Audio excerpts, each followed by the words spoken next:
Hi, you're watching Reddit Confessions. It was just water, a glass of cold water. But the way she handed it to him, and not to me, felt like a knife between my ribs. It happened at the cabin, her family's so-called peaceful retreat. A weekend meant to clear the air after months of walking on emotional eggshells. I didn't want to go, but she insisted, said it would be good for us. By us, she apparently meant her and him. His name was Ryder, her cousin's friend, new to the group, allegedly. But he walked into that cabin like he owned it, and her eyes followed him like a dog waiting for scraps. No one spoke about it. Not directly, but everyone saw. Even her sister, who gave me that awkward, "Are you okay?" glance while pretending to stir chili. The worst part? No betrayal had technically happened. No texts I could quote. No lipstick-stained collars. Just this unbearable closeness that didn't belong to me. She laughed too hard at his jokes, touched his wrist when he talked, defended him when I said I didn't like how he spoke to her. She told me I was jealous again and making something out of nothing. I stayed quiet. I always do. But the moment that broke me wasn't loud. It wasn't a fight. It was when he spilled his drink, and she rushed to grab him a towel and water, smiling like a giddy schoolgirl. I was sitting right there, empty glass in hand. She never even looked at me, and everyone at the table noticed. They looked down, pretended to keep chewing. Let the shame pass silently, because no one ever sides with the guy who's being replaced emotionally. Not until he screams. And I didn't scream. I waited. All through dinner. All through her laughing with him on the back porch. All through pretending I was okay. Until we got inside. And she said the worst thing yet. "You're overreacting. He was just being nice." That's when I said it. 6 words. Loud. Cold. Clear. Words that ended everything. She went to bed like nothing happened. After telling me I was overreacting. After laughing in Ryder's face while I sat there like an unpaid extra in my own life. She just walked upstairs, tied her hair up, and slipped under the covers like she hadn't shattered the last fragile piece of dignity I had left. I sat in the living room for hours. The fireplace had burned out, but my chest hadn't cooled. I wasn't angry the way you get when someone cuts you off in traffic. I was angry in that slow, drowning kind of way. The kind where you replay moments from months ago and realize this wasn't sudden. It had been building, and I missed it, or ignored it, because I wanted to believe in her more than I believed in myself. She used to whisper things like, "You're my safest place." Now, she talked to me like I was the reason her life wasn't exciting anymore. The shift was subtle at first, less eye contact, shorter replies, always on her phone. Then came the mockery, the sideways insults disguised as jokes. "Oh, Myles, you're such a worrier," she'd say in front of friends. "He's not exactly Mr. Spontaneous," she told her sister once, thinking I couldn't hear through the bathroom door. But I heard everything, and said nothing. That night, while she slept peacefully upstairs, I finally did something I hadn't done in months. I opened my own messages.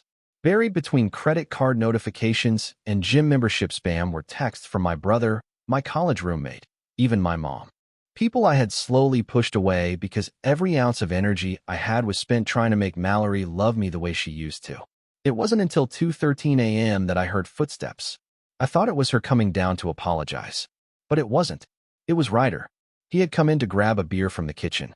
Didn't expect me to be sitting in the dark like some tragic character from a slow burn novel. He looked surprised, then smug. "You good, man?" he asked, cracking open a bottle like he owned the place. I didn't answer, just stared at him. And I swear, he smirked. Like he knew. Like they'd already crossed a line I hadn't confirmed yet. But he wasn't even trying to hide it. He walked past me and mumbled, "Didn't mean to step on your toes." Step on my toes? Like my marriage was a dance floor and he accidentally bumped me while cutting in? That was when I stood up. My legs were shaking, but not from fear. I followed him to the hallway and said it. 6 words that were sharp enough to break the illusion Mallory had spent months weaving. "I'm not your backup plan, Mallory." She was standing at the top of the stairs. She had heard it. I don't know if she had come down to get water or see what the noise was. But her face crumbled like a dam breaking. Not in guilt, not in sadness, but in panic. Because for the first time, I wasn't asking her what I had done wrong. I wasn't begging for attention or trying to be the bigger person. I was done. The silence that followed was louder than any screaming match we'd ever had. And just like that, everything shifted. What happened the next morning at the cabin would take the damage even further. What I saw changed how I viewed her forever. The next morning, I woke up on the couch with a stiff neck and a stomach full of regret. Not regret for what I said. Those 6 words had needed to be said for a long time. No, I regretted not saying them sooner. I regretted the years I spent apologizing for her coldness, pretending we were just going through a phase, when the truth had been dripping from her eyes and fingertips for months. The cabin was quiet, too quiet. I could hear birds chirping outside, someone moving around in the kitchen, the clink of a glass being set down. I sat up slowly, feeling the weight of exhaustion settle into my bones. But something felt wrong. Off. Like the kind of silence you get just before a fire alarm goes off. I stood, rubbed my eyes, and walked toward the hallway. Then I heard it, a low laugh. His. Ryder. That smug, greasy laugh that made my skin crawl. I paused. Then I heard her. Mallory. Talking softly. And I knew. I didn't have to hear the words. I didn't need to see anything. I just knew. You know that feeling when your stomach drops, like the floor beneath you just gave way? That's exactly what it felt like. But still, like the desperate fool I am, I kept walking. Slowly. Silently. Like a man walking into his own funeral, knowing the casket has already been carved. The kitchen came into view, and I stopped dead in my tracks. There they were, sitting at the table like they were in their own world. Ryder's hand was resting on hers. Not hidden, not discreet. Right there in the open. Like I was already gone. Mallory didn't even pull away when she saw me. She just looked at me like I had interrupted something private. Like I was the one out of place in my own story. Morning, she said casually, like I hadn't just walked in on the emotional equivalent of being stabbed in the chest. Ryder didn't say anything. He just leaned back in his chair, sipping his coffee, like he was waiting for me to explode. But I didn't. I just stood there, every nerve in my body screaming while my face stayed numb. I wanted to scream, to throw something, to demand an explanation. But what came out instead was a whisper. How long? That's all I could say. She blinked, looked down, then said, "We haven't done anything, Myles. It's just complicated." That word, complicated. That's the word people use when they're too cowardly to admit the damage they've caused. I felt something break in me. Not like a snap. More like a quiet tear. A slow rip you can't sew back. I didn't respond. I just turned, walked out of the kitchen, and went straight to the car. I didn't have a plan. I didn't know where I was going. I just knew I had to get out before I said something I couldn't take back. I drove down the winding mountain road with tears in my eyes, my hands clenched so tight around the wheel I thought I'd snap it in two. And somewhere in that silence, my phone buzzed. A message from her. It said, "Please come back so we can talk. You're blowing this out of proportion." And that's when I realized she didn't see what she had done as betrayal. To her, I was still the overly emotional husband making a scene. To her, he was just a friend, and I was the inconvenience. She took his side, and she didn't regret it. I stared at her text for a long time. "Please come back so we can talk. You're blowing this out of proportion." That sentence didn't just hurt.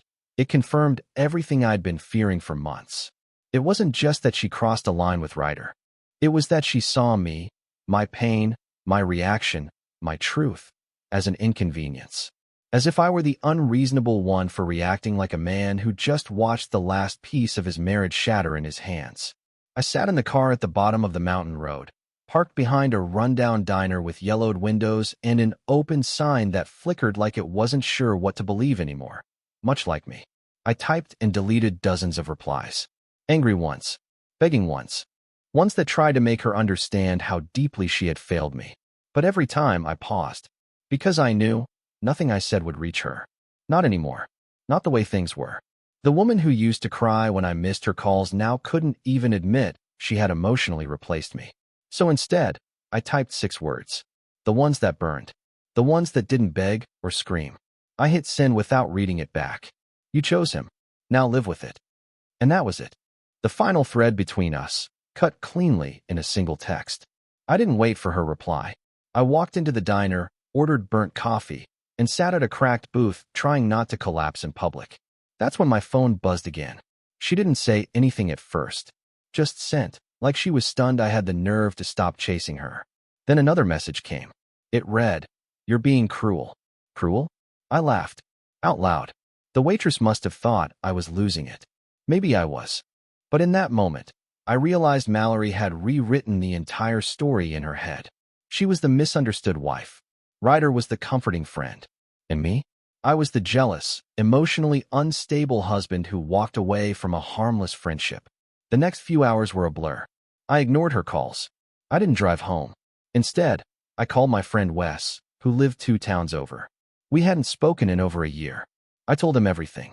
The silence on the other end lasted longer than I expected. Then he said, "You're coming here. Tonight. No excuses." When I arrived, I didn't cry. Not yet. I just stood in his doorway holding a duffel bag full of clothes I'd packed months ago for a vacation Mallory canceled to stay late at work. Wes didn't ask questions. He just gave me a beer and turned on an old movie we used to watch in college. Around midnight, my phone lit up again. This time it wasn't just her. It was her sister, her best friend, even her mother. Mallory had started telling people I stormed off and refused to work on things. The narrative was shifting fast. I wasn't just the man she quietly discarded. I was now being recast as the villain in a story I hadn't written. But the worst part wasn't the lies. It was the fact that no one asked what she had done. And that's when it hit me. I had been invisible for far longer than I thought. What happened the next day would confirm it all and expose a plan I never saw coming. The morning after I sent that message, "You chose him. Now live with it." I woke up at Wes's place with my throat dry, my heart thudding like a warning I didn't yet understand. He'd let me crash on the couch, offered to call in sick just to keep me company, but I told him I'd be fine. I wasn't, but I said it anyway. That's what guys like me do. We lie to protect others from our pain while it eats us alive. I tried distracting myself with emails and nonsense work tasks on my phone, but I couldn't focus. I kept opening and closing her last message. "You're being cruel. Cruel. For walking away from her and Ryder. For not being the doormat she was used to." It was almost laughable. But then, I saw something I wasn't supposed to see. A notification slid down my screen, one I'd never seen before. It was from a shared cloud drive we hadn't touched in months. Back when Mallory and I were still trying to organize our lives, we synced a folder with budgeting sheets, renovation photos, and random screenshots. And that morning, she must have forgotten it still existed. Because someone uploaded a screenshot straight to that folder. I tapped it out of instinct. It was from a group chat. The name of the group? Weekend Warriors Clinking Glasses. And it had Ryder, Mallory, her sister, her 2 closest friends, and at least 3 people I'd sat across from at dinner tables pretending everything was fine. The message was from the night before. It was a reply to Mallory's frantic texting about me walking out. Ryder wrote, "Told you he'd crack. Just keep pushing the narrative and play the victim. He's too emotional, it'll stick." Another message followed. "Don't worry, babe. They always take the woman's side anyway." And then came the one that sent a chill down my spine. "Mallory, he just needs to be the bad guy for a while. Then when it calms down, I'll spin it like he was unstable. It's cleaner that way." Cleaner. That word stuck in my teeth like poison. This wasn't just betrayal, it was orchestration. She wasn't panicking. She wasn't confused. She was laying groundwork, strategizing how to protect her image while painting me as the problem. I sat frozen, my hand trembling as I took screenshots, one after another, like my life depended on preserving this digital confession. Because in a way it did. I forwarded them all to a separate email, backed them up, and deleted the evidence from the shared drive. She still didn't know I had seen it. I wanted to scream, throw something, call her, and demand answers. But I didn't. I was done giving her reactions she could twist into proof of my instability. Instead, I called Wes into the room and said, "You're going to want to see this." 10 minutes later, his face was pale. He looked at me and said, "Dude, this isn't just messy. She's setting you up." And then he asked a question I wasn't ready for. What if she's already told her lawyer all this? I hadn't even thought about lawyers. Or divorce. I still hadn't let my heart catch up to what was happening. But that was the moment it clicked. This wasn't about saving a marriage anymore. It was about surviving a war I didn't even know I'd been drafted into. And the next move I made? It shocked even me. For the next 24 hours, I didn't respond to anything. Not her messages. Not her missed calls.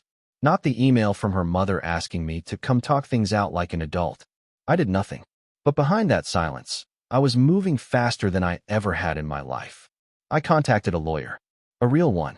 Not a friend of a friend, or someone who owed Wes a favor. A professional. Someone who listened carefully, read the screenshots, and said something that chilled me to my core. She's not just painting you as unstable. She's preparing to flip the script completely. If you don't control the narrative now, you'll lose everything. That's when the fog finally cleared. She hadn't just fallen out of love.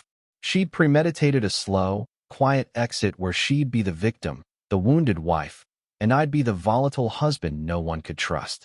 I had to flip the narrative, not with anger, but with precision. So I called her. Just once. She answered on the second ring, her voice overly sweet, almost cautious, like she knew I was teetering on the edge. Myles, I've been so worried. Can we talk, please? I took a slow breath and said, of course. I'm not mad, Mallory. I just needed space. I heard the sigh of relief through the phone. Thank you. I knew you'd come around. I let her think that. I let her believe I was crawling back into my cage, that I was still the soft, whiny, overly emotional husband who would rather cry in a pillow than expose her. Meanwhile, I was printing everything, organizing the screenshots, backing up the photos. I even recorded our conversation, legally, in my state, because I knew whatever was coming next, I'd need every word. 2 days later, I asked if we could meet in public. I picked a quiet cafe downtown. She walked in looking perfect, like nothing had ever happened. Ryder wasn't with her, but his presence lingered in her energy. She sat across from me, all rehearsed concern and fake empathy. I just want to move forward peacefully, Myles, she said. We've both made mistakes. I asked what mistakes she thought I'd made. She blinked, like she hadn't prepared for that. I mean, emotionally shutting down, acting paranoid, leaving without warning. I nodded slowly, pretending to take it all in. You're right, I said. That must have been hard for you. Her shoulders relaxed. That's when she said it. I think we should handle this without dragging lawyers into it. We can split everything evenly. No need to complicate things. That line, no need to complicate things, was straight from the group chat. A perfect echo of what she told Ryder. She wanted me to stay quiet, to hand over half my life, walk away silently, and leave her with a clean image and no consequences. So I smiled, calm, unbothered, and slid a manila envelope across the table. What's this? She asked, already suspicious. Everything, I said. Screenshots, messages, voice recordings, and a letter from my attorney. Her face dropped. Color drained from her cheeks. She flipped through 2 pages before slamming the envelope shut. You're blackmailing me? No, I said. I'm protecting myself. And now, you can either work with me, or we do it the hard way, in court, where every fake tear and clever lie will unravel publicly. She didn't say a word for a full minute. Then she stood up and walked out. No hug, no parting shot, no drama, just silence. And in that silence, I felt something I hadn't felt in a long time, control. But she wasn't done. What she did next proved she was more dangerous than I thought. I thought it was over after the cafe. Thought handing her that envelope would force her to back down. Finally see that I wasn't the soft, gullible man she'd been molding for the past few years. But I underestimated how far someone will go when their image is at stake. Mallory wasn't just protecting a relationship with Ryder. She was protecting the carefully curated illusion of who she was to everyone else. The loyal wife, the victim of a failed marriage, the one who tried everything. 3 days after that meeting, I got served. Not by her directly. She wouldn't get her hands dirty, but through a third-party service. At my job, in front of my coworkers, I was humiliated. The folder was thin, but what it contained was explosive. She had filed for a restraining order, claimed I was unstable, that I had a history of emotional outbursts, that I made veiled threats at the cabin, that I'd followed her and Ryder. None of it was true. But it didn't have to be true. It just had to be believable enough to put me on the defensive. My lawyer called me within the hour. We're not just dealing with divorce now, she said. She's playing the long game. She wants to strip you down, your credibility, your job, maybe even your access to shared assets. She's weaponizing the system. I felt like I was suffocating. Every time I thought I'd taken a step forward, she knocked me back 5 more. And worst of all, people were starting to believe her. A mutual friend texted me saying, I hope you get the help you need, man. Another one asked if I had really snapped at the cabin. The smear campaign was spreading faster than I could keep up with, and I realized what Mallory was doing wasn't just self-preservation. It was character assassination. But what she didn't know, what she couldn't know, was that I had already sent the contents of that group chat to someone else. Her company's HR department. You see, Ryder wasn't just her emotional crutch, he was her coworker. And not just a colleague. He was her direct supervisor. The chat messages proved inappropriate conduct, favoritism, and potential HR violations. I hadn't planned to use it. Not until she went nuclear. But now, I had no choice. I sent everything. No commentary. Just a time-stamped digital trail of their affair, her manipulation, and his involvement. Within 48 hours, I got word back. Ryder had been suspended pending an investigation. And Mallory?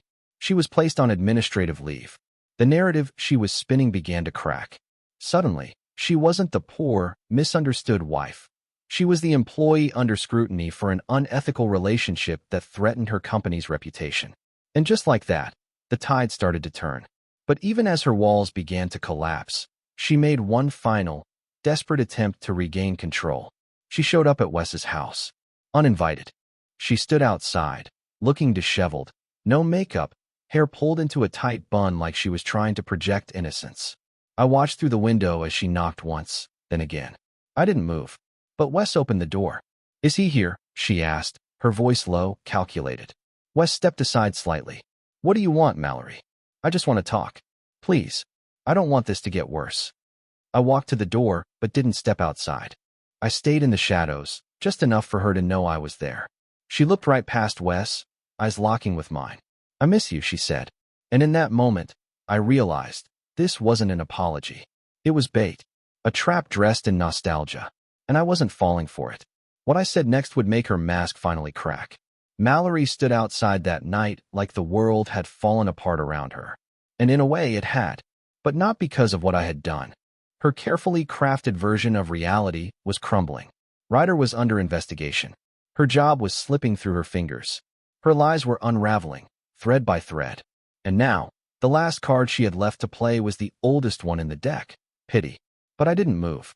I stood behind Wes, arms crossed, completely still, watching her try to act like the past 3 weeks hadn't happened. Like the group chat didn't exist. Like she hadn't tried to make me the villain in a story she wrote herself. "I miss you," she said again, voice trembling just enough to seem believable. "I know I've made mistakes, but we've been through so much. Doesn't that count for anything?" That's when I stepped forward, not to take her hand, but to say what I should have said a year ago. "It counts," I said quietly. "It counts as experience. The kind I'll never repeat." She blinked, her lips parting like she wanted to cry or scream, or maybe both. But I didn't wait. I gave Wes a look, and he slowly closed the door between us. It wasn't slammed. It didn't need to be. It clicked softly, but to me, it sounded like freedom. I didn't cry afterward. I didn't even shake. I sat down on Wes's couch, exhaled for what felt like the first time in months, and realized that losing her wasn't a tragedy. It was the best thing that ever happened to me. A few weeks later, the legal mess started to clear. Her false claims fell apart once her texts were exposed. Ryder was fired. She resigned before her company could formally terminate her. She tried reaching out a few more times, through mutual friends, vague posts, even a handwritten letter left in my mailbox. I didn't reply, because for the first time in my life, I wasn't chasing closure. I was the closure. I started therapy, reconnected with people I'd pushed away, picked up my guitar again, and slowly, piece by piece, I began building a life that wasn't centered around being enough for someone else. It was mine, and it was quiet, but it was real. And every time I think back to that moment at the cabin, when she poured him a glass of water and left me sitting there like I didn't exist, I remind myself how far I've come. I'm no longer a background character in someone else's story. I'm finally the main character in my own. Thanks for watching Reddit Confessions.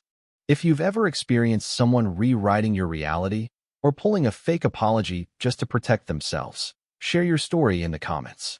What moment from this story hit you the hardest? And don't forget to like, comment, and subscribe. We're just getting started.